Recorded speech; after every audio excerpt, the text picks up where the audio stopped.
암 물리치료입니다. 최근 노인 인구가 급격히 증가됨에 따라서 암 발생률 또한 높아지고 있습니다.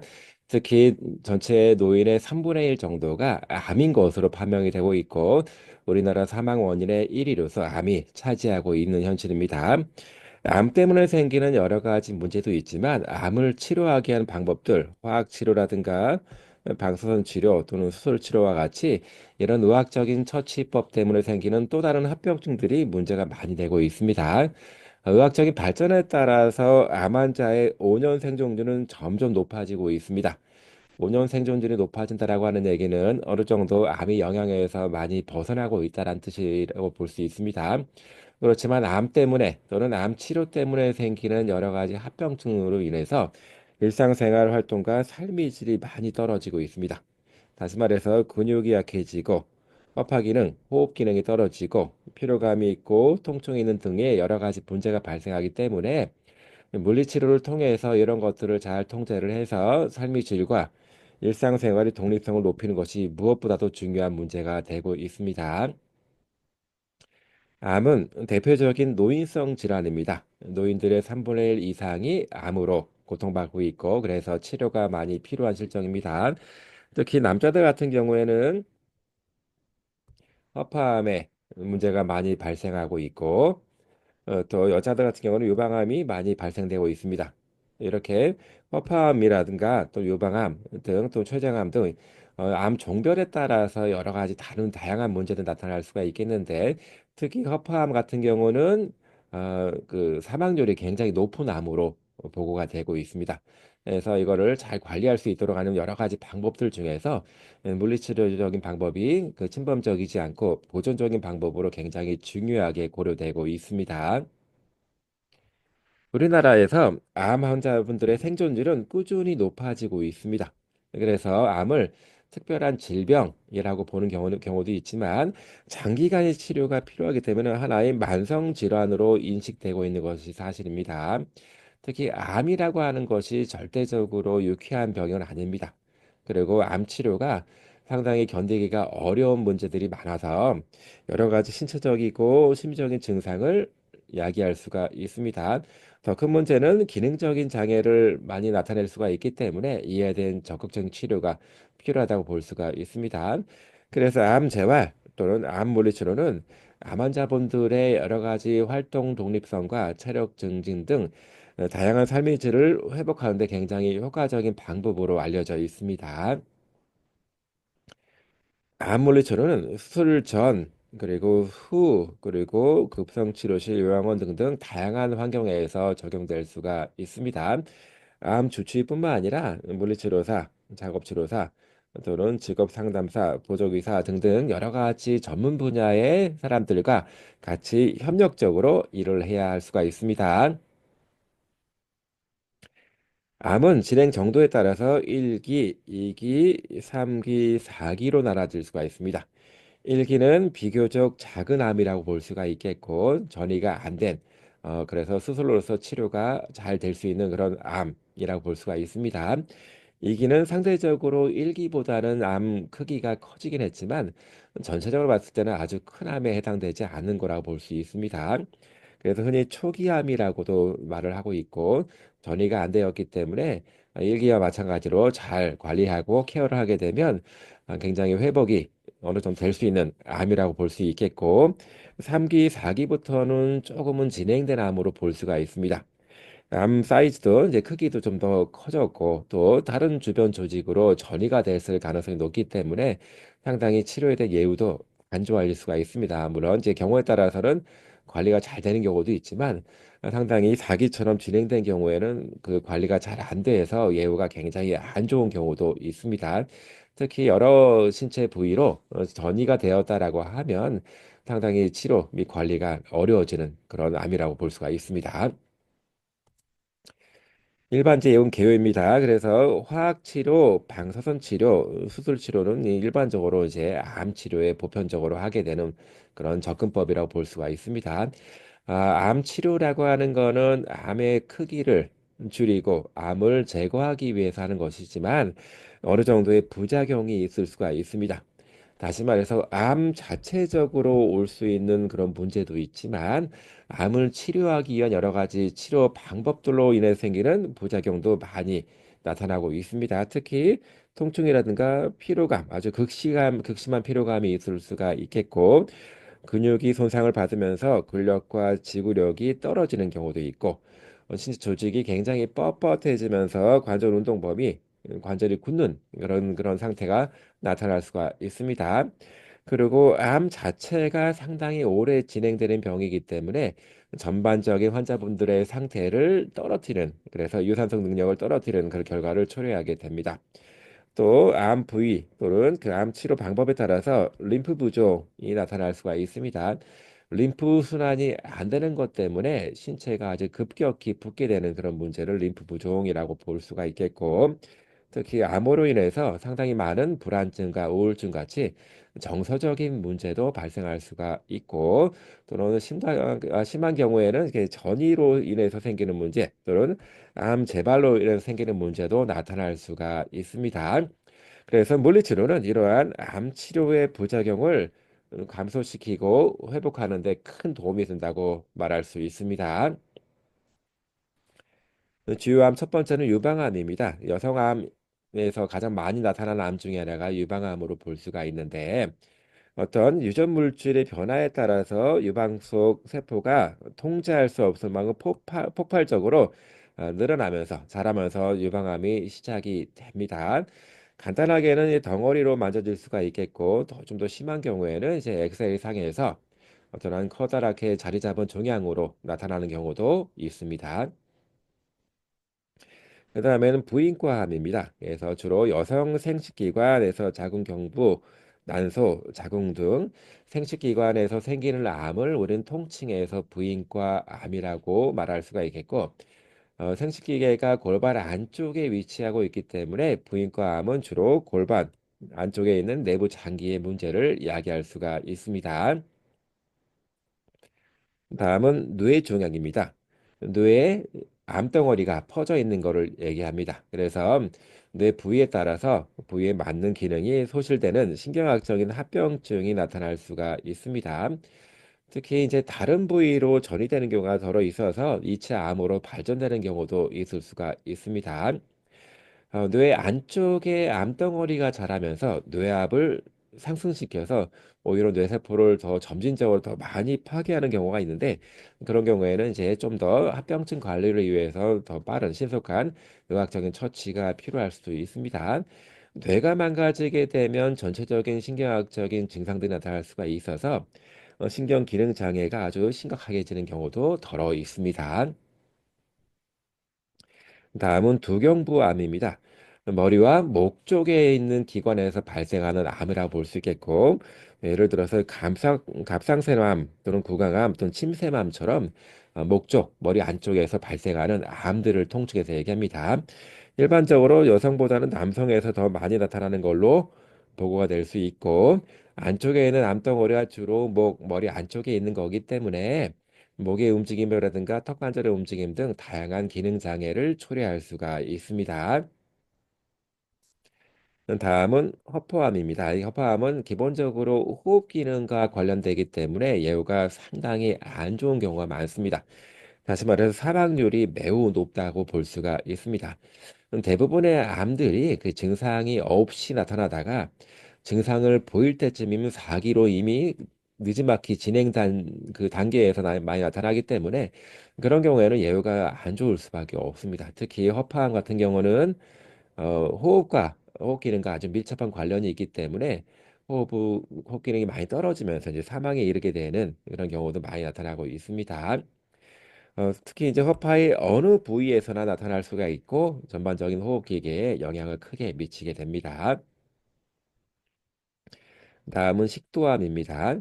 뭐 상대적으로 다른 암에 비해서 많지는 않지만 발생률이 이제 빠르게 증가하고 있습니다.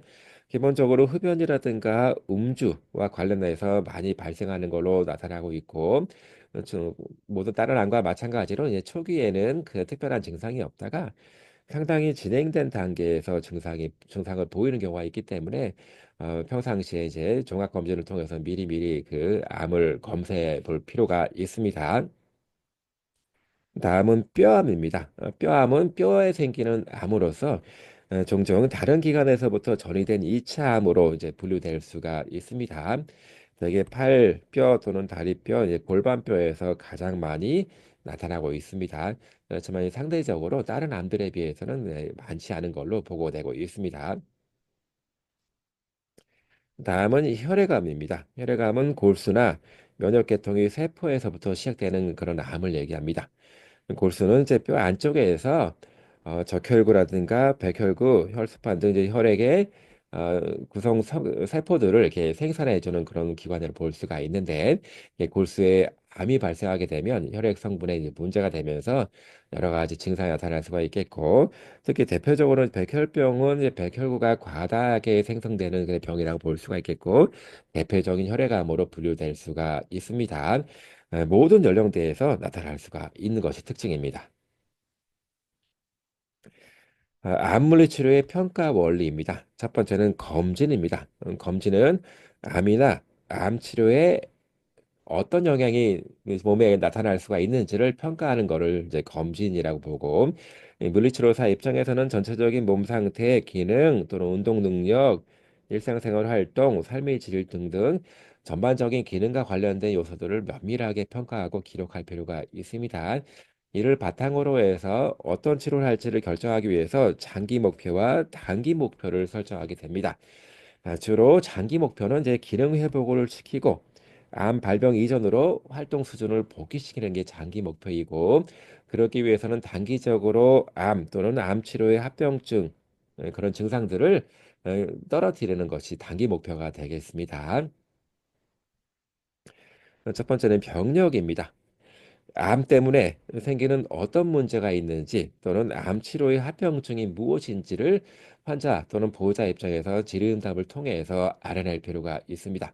그래서 여러 가지 것들을 자세하게 물어봐야 됩니다. 특히 어떤 형태의 암인지, 또 암 단계가 어느 정도 되어 있는지, 또 암 치료를 어떤 치료를 하고 있는지 등등을 자세하게 물어볼 필요가 있겠고, 상당히 많은 경우에 암 자체가 가족력을 띠기 때문에 유전력을 띠기 때문에 가정 구성원 중에서 어떤 암을 앓고 있는 사람이 있는지를 이제 이따금씩 물어보고 기록해 놓는 것도 중요하겠습니다. 특히 암 환자분들이 상당히 많은 경우가 노인들이기 때문에 노인들 같은 경우는 암뿐만 아니라 여러 가지 다른 문제들도 같이 가지고 있을 가능성도 높습니다. 예를 들어서 이제 고혈압이 있다거나 아니면 당뇨 등 암 치료에 영향을 미칠 만한 것들이 상당히 많이 있을 수가 있기 때문에 그런 것들을 하나씩 하나씩 기록해 놓고 치료 시 고려할 필요가 있겠습니다. 또 이 때문에 이와 관련된 약물 복용을 하고 있는지 또는 주거 환경, 가족 관계, 사회적인 상황 등 여러 가지 정보도 함께 수집할 필요가 있습니다. 다음은 개통 검토입니다. 암 자체는 다른 문제들을 여러 가지를 가져올 수가 있습니다. 암 자체적인 문제도 있지만 또는 암뿐만 아니라 암 치료 때문에 생기는 다른 계통의 문제가 발생할 수가 있습니다. 다시 말해서 화학 치료라든가 또 방사선 치료 같은 경우는 심장 쪽에 문제를 야기할 수 있기 때문에 심장 또는 호흡 계통에 어떤 문제가 있을지 그거를 미리 점검해 볼 필요가 있겠고, 반복적으로 방사선 치료하게 되면 특히 이제 피부에 문제가 발생할 가능성이 높습니다. 그래서 피부 계통에 대한 것도 이제 알아볼 필요가 있겠습니다. 또는 암 제거 수술을 하게 되면 수술이라고 하는 것이 피부 또는 신체 조직을 절개하고 나오는 거기 때문에 이와 관계된 합병들이 상당히 많을 수가 있습니다. 특히 이제 면역계가 손상이 되고 림프 부종이 생기는 등의 문제가 있을 수가 있기 때문에 전체적인 신체 계통에 대한 거를 한 번 정도 잘 파악할 필요가 있겠습니다. 다음 평가 항목 중에 첫 번째는 이제 통증입니다. 통증이라고 하는 거는 환자분들의 신체 능력과 정서 상태에 큰 영향을 미치기 때문에 또는 치료 예후에 큰 영향을 미치기 때문에 미리 어느 정도의 통증을 가지고 있는지를 알아볼 필요가 있습니다. 암 환자분들에게 나타나는 통증 크게 세 가지 타입이 있습니다.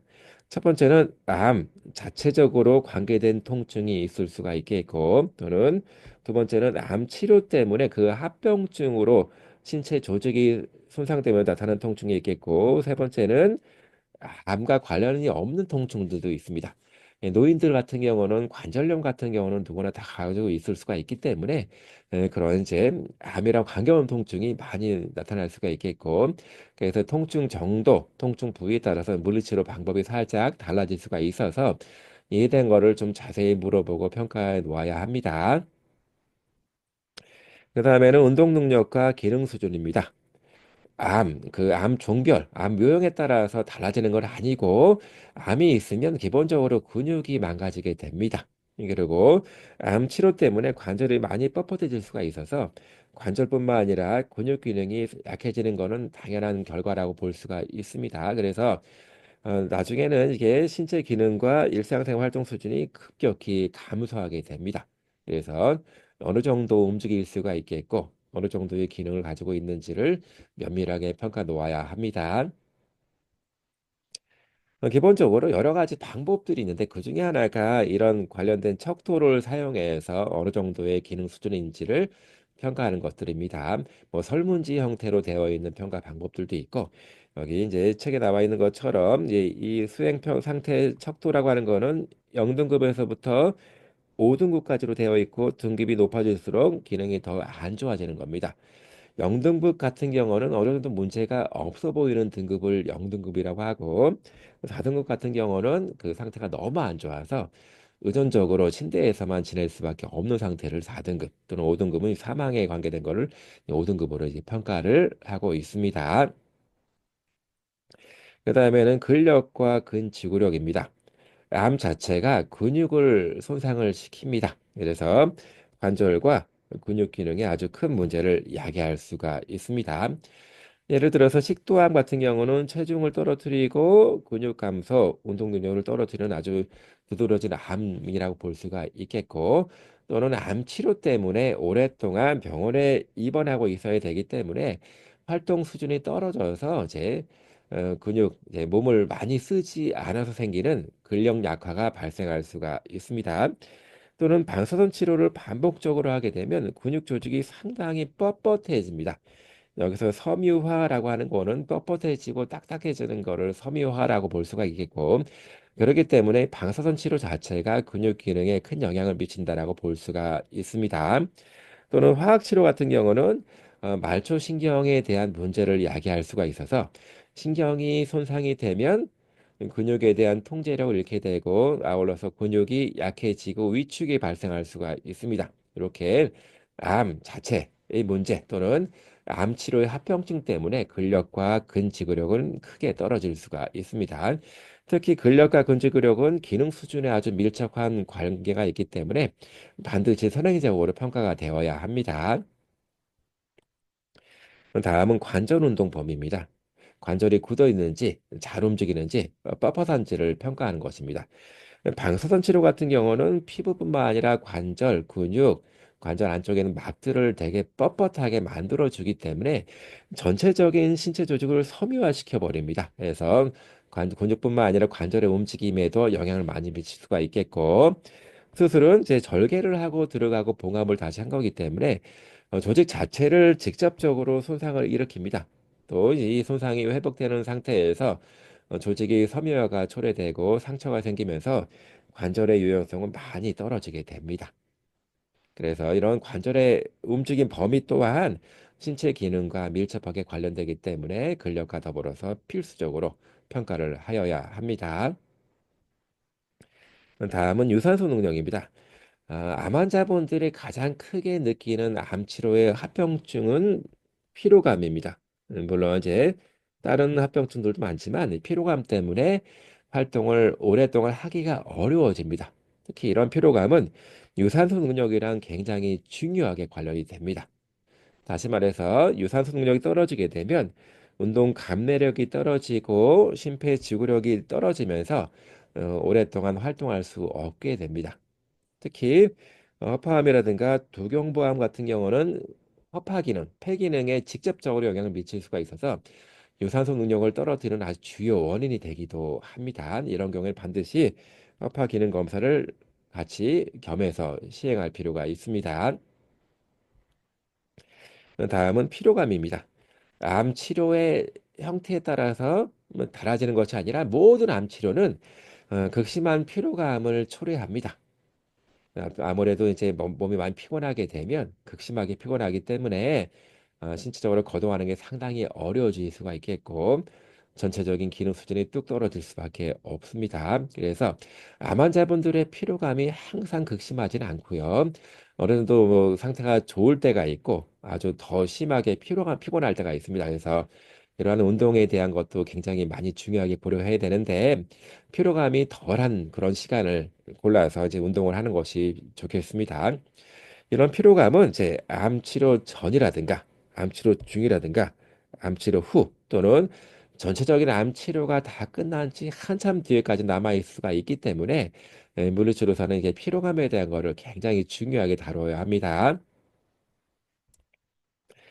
다음은 림프 부종입니다. 림프 부종, 암 종별에 따라서 림프 쪽에 문제가 발생하는 암들이 있습니다. 대개 이제 림프절 그러면 겨드랑이 또는 사타구니 또는 아랫배 또는 이제 목 옆쪽 목 쪽 부위에 이렇게 있습니다. 그래서 유방암 같은 경우는 겨드랑이 쪽에 있는 림프절이 절개되는 경우가 많아서 특히 유방암 수술할 때 절개되는 경우가 많아서 팔이 굉장히 많이 부을 수가 있겠고 사타구니 또는 아랫배 쪽 이제 남자들 같은 경우는 전립선암이라든가 아니면 그 여성 생식기 암 쪽 부인과 질환 암 쪽 문제가 생기게 되면 또 똑같이 다리 쪽이 많이 부을 수가 있습니다. 또는 이제 두경부암에서도 이제 림프 부종이 생기는 경우가 있어서 다행히 이제 그 암 치료 동안에 특히 수술하는 동안에 림프절이 제거가 안 되고 잘 보존되어 있으면 이제 부종은 심하지 않겠지만 불행히도 이제 그런 경우가 아니라고 하면 팔다리가 상상을 초월할 수 없을 만큼 크게 붓는 경우가 있습니다. 그래서 이런 거를 림프 부종이라고 하는데 팔다리가 많이 부어 있으면 이 붓기 자체만 가지고도 기능이 많이 문제가 될 수가 있겠고 또는 이제 피부가 유연성이 떨어지면서 통증이 많이 나타나는 경우도 있어서 림프 보종에 대한 거를 좀 잘 평가해 놓을 필요가 있겠습니다. 다음은 정서 상태입니다. 암 치료 자체가 너무 암 자체가 스트레스를 많이 야기할 수가 있고 암 치료 자체가 굉장히 많이 힘들기 때문에 환자분들의 정서 상태가 좋을 수가 없습니다. 뭐 불안증이라든가 암 이 치료가 어떻게 나중에 될지 그런 거에 대한 자신감도 많이 떨어질 뿐만 아니라 되게 이제 심각한 암 같은 경우는 굉장히 예후가 안 좋게 얘기를 많이 하기 때문에 환자분들은 그에 대한 두려움과 불안이 있을 수밖에 없습니다. 또는 개인적인 치료 의욕이 떨어질 수밖에 없어서 정서 상태에 대한 거를 충분히 고려해야 됩니다. 정서 상태에 따라서 이제 스트레스를 많이 받게 되면 암이 재발하는 경우도 많이 있겠고, 이 때문에 암 치료가 제대로 적용이 안 될 수가 있습니다. 그래서 기본적인 평가 항목으로 이제 정서 상태에 대한 거를 집어넣을 필요가 있겠습니다. 그 다음은 중재 원리입니다. 다시 말해서 암 자체가 문제를 일으킬 수가 있겠고 또는 암 치료로 인해서 생기는 합병증으로 인해서 기능이 떨어질 수가 있기 때문에 암과 암 치료 합병증 등 이렇게 부가적인 여러 가지 문제를 암 환자분들이 가질 수밖에 없습니다. 그래서 암은 치료가 끝났다고 하더라도 이런 심각한 증상들이 계속 남아 있을 수가 있기 때문에 어느 정도 만성 질병이라고 이제 보는 견해가 지배적이라 볼 수가 있겠습니다. 또 치료 때문에 면역이 떨어지는 경우는 감염병 등 여러 가지 추가 합병증들이 발생할 수가 있겠고 그렇기 때문에 물리치료사는 암 물리치료에 그 하기 전에 먼저 암과 관련된 여러 가지 지식이 있어야 되겠고 암 치료와 관련된 합병증들에 대한 거를 자세히 알고 있어서 이거를 잘 관리할 수가 있어야겠습니다. 암 재활 시 주의사항입니다. 일단은 혈액학적인 문제가 발생할 수가 있기 때문에 이에 대한 모니터링이 필요하겠고 또 전이성으로 뼈에서 이제 문제가 발생하게 되면 아무래도 이제 골절이라든가 뼈와 관련된 합병증들이 나타날 수가 있어서 치료 시 굉장히 주의할 필요가 있겠습니다. 특히 또는 가슴막이라든가 심장 쪽 또는 허파, 배 쪽에 문제가 같이 동반돼 발생하게 되면 통증이라든가 호흡곤란 등 여러 가지 문제가 다시 추가적으로 나타나서 움직임이 제한될 수가 있습니다. 그래서 항상 주의할 필요가 있겠고요. 또 중추신경계 쪽에 문제가 있는 뇌암 같은 경우에는 제 신경 마비와 같은 합병증이 발생할 수가 있어서 면밀한 모니터링이 필요하겠습니다. 이외에도 이제 기립성 저혈압 또는 이제 심호흡계 쪽 관련된 그 모니터링을 자세히 할 필요가 있습니다. 암 재활은 크게 네 가지 단계로 나누어집니다. 첫 번째는 예방이라 볼 수 있습니다.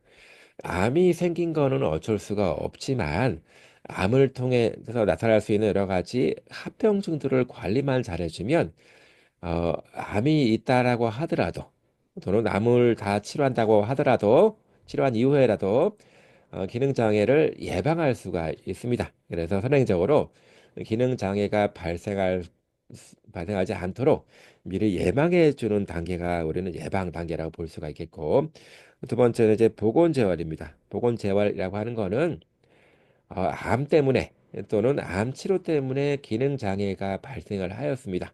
그러면 최대한 치료를 잘해서 암 재활, 암 물리 치료를 잘해서 기능 장애를 회복해서 암 발생하기 이전의 상태로 다시 회복시키는, 복원시키는 단계를 우린 복원 재활 단계라고 볼 수가 있겠고, 세 번째는 지지 재활 단계가 있습니다.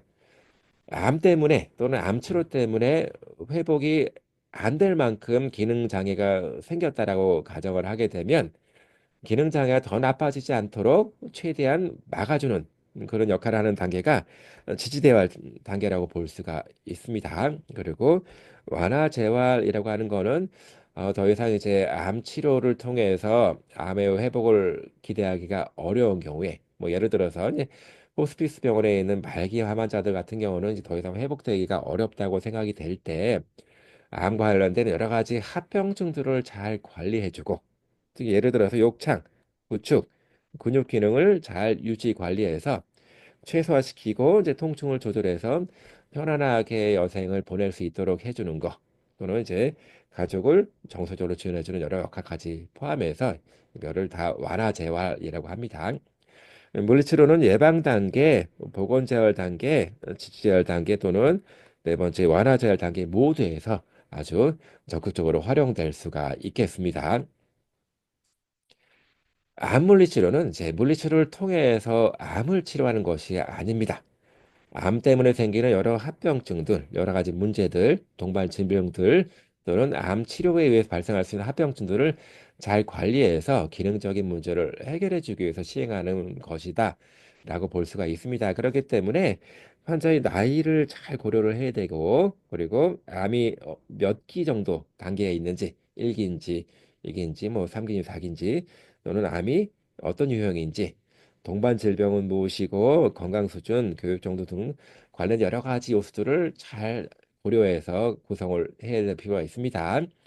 전반적으로는 물리적인 인자 치료, 예를 들어서 통증 상태가 너무 심하다라고 하면 물리치료 인자 치료 중에서 이제 통증 치료, 텔스와 같이 통증 치료에 대한 것들을 할 필요가 있겠고, 암 마사지라든가 현재 상태를 잘 보완할 수 있는 전략 또는 필요하면 보조기들을 쓸 수가 있겠고, 또는 전반적인 유산소 운동이라든가 근력 운동 또는 유연성 운동처럼 운동 치료를 처방해서 하는 경우도 있겠고, 전체적인 그 활동 수준을 높이기 위해서는 능동적인 생활 양식이 필요한데 이것들은 환자 또는 보호자 교육을 통해서 이룰 필요가 있겠습니다.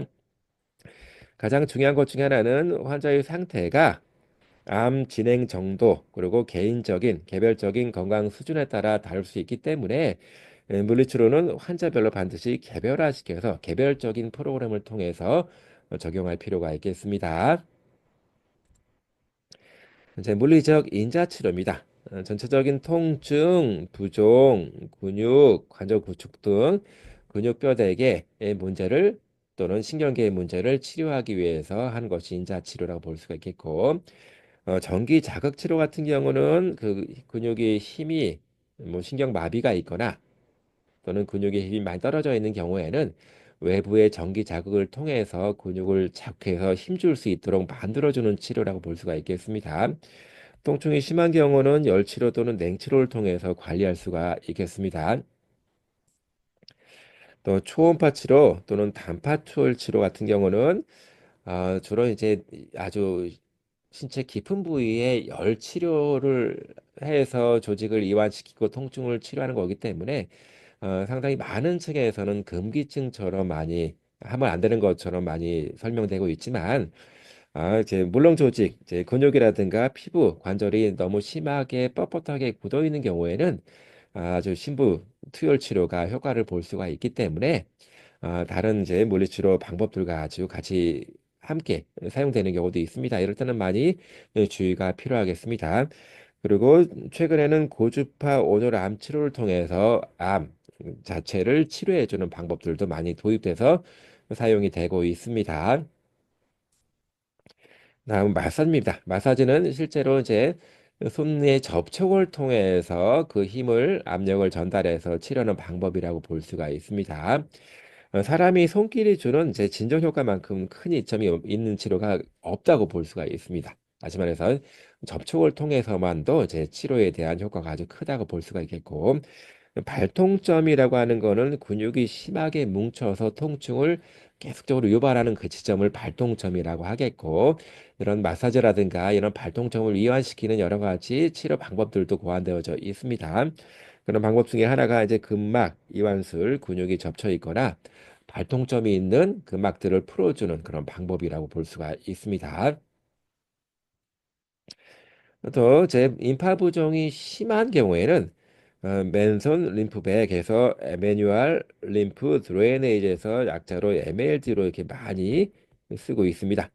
다시 말해서 마사지를 통해서 이렇게 임파 림프 부종이 심하게 생긴 거를 예방해주고 회복시킨 거 얘기합니다. 물론 이제 림프절이 절개가 되거나 림프 순환이 망가진 것 때문에 부종이 생기는 거라서 근본적인 치료법은 제 없다고 볼 수 있지만 MLD, 이제 맨솔 림프백 마사지를 잘 하게 되면 이게 심하게 부은 거를 줄일 수가 있겠고 또 그림에 보는 것처럼 부종, 이제 붕대를 이렇게 감아주는 방법들도 특별하게 고안되어져 있습니다. 맨솔 림프백 MLD 마사지라고 하는 거는 우리가 알고 있는 일반 마사지와는 전혀 다른 방법으로 시행돼야 되기 때문에 이거는 좀 더 전문적인 방식으로 교육을 받을 필요가 있겠습니다. 다음은 이제 보상 전략입니다. 이제 암 또는 암 치료의 합병증 때문에 기능 장애가 생겼으면 여러 가지 이런 문제들을 적절하게 잘 보완하고 보상을 해서 일상생활 활동에 문제가 없도록 하는 거로 우리는 보상 전략이라고 하고 물리치료사는 안전하고 또는 올바른 방법으로 이런 여러 가지 기능들을 보완할 수 있도록 해주는 거를 이제 알려줄 필요가 있습니다. 특히 이제 뇌암과 같이 중추신경계에 손상이 있게 되면 신체 마비가 발생할 수가 있기 때문에 전체적인 기능이 뚝 떨어지게 됩니다. 이런 경우에는 작은 동작, 주로 손동작을 얘기하는 거고 큰 동작, 여러 가지 큼직한 움직임에 대한 것들을 잘 보완할 수 있도록 알려줄 필요가 있겠습니다. 다음은 이제 보조기입니다. 보조기는 기능 장애가 있는 거를 이제 보조적인 장비를 통해서 기능 장애를 이제 보완하려고 하는 그런 방법을 얘기하겠습니다. 옷 입기라든가 식사하기, 화장실 가기, 뭐 취장하기 등 여러 가지 일상생활 활동에 문제가 있으면 적절한 보조기를 선택해서 그 동작을 할 수 있게끔 도와줄 수 있게끔 해주는 것도 굉장히 중요한 치료라고 볼 수가 있겠고 물리치료사는 환자분의 상태를 면밀하게 판단해서 어떤 보조기가 가장 적합할지를 고안해서 알려주는 그런 역할을 하게 됩니다. 다음은 운동 치료입니다. 암 환자분들한테 꼭 필요한 운동이 유산소 운동이 있고 근력 운동 또는 제 유연성 운동이 세 가지가 있다라고 볼 수가 있겠습니다. 또는 균형 훈련과 같이 협응성 운동도 필요하다 볼 수 있습니다. 운동은 일차적으로 이제 능동적으로 움직임이 필요한 거기 때문에 환자분들이 극심한 피로감을 호소하고 있을 때는 운동하기가 현실적으로 쉽지가 않습니다. 그렇지만 이 피로 상태가 하루가 맨날 똑같이 극심한 것이 아니기 때문에 가급적이면 환자분이 덜 피로감을 느끼는 시간을 선택을 해서 이제 운동을 해줄 필요가 있습니다. 운동을 길게 하지 않고 간단하게 짧게 하기만 하더라도 전체적인 건강 증진에 아주 큰 도움이 되기 때문에 이게 반드시 암 환자분들한테는 능동적으로 움직이고 운동을 할 수 있도록 물리치료사가 신경을 많이 써야 되겠습니다. 이런 운동 자극은 환자분들의 신체 능력과 기능을 높이는 데 아주 크게 기여하고 있습니다.